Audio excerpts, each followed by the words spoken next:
So yet another season of schoolboy football is here. And like it is every single year, morning and the Costa Cup football capture the emotions of Jamaican football fans.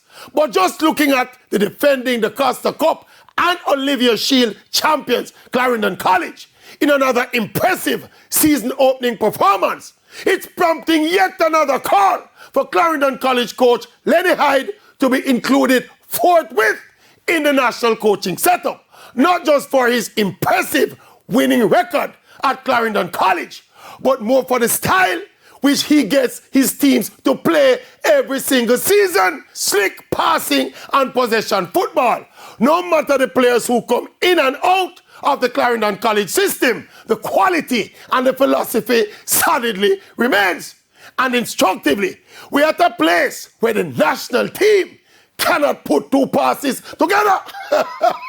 Lenny Hyde needs to be consulted on how he gets local born and bred Jamaican schoolboys to play organized football while the national team, full of highly paid professionals, are play kick and run football. And so, Lenny Hyde for midfield consultant with the national team. Good sir. Good sir.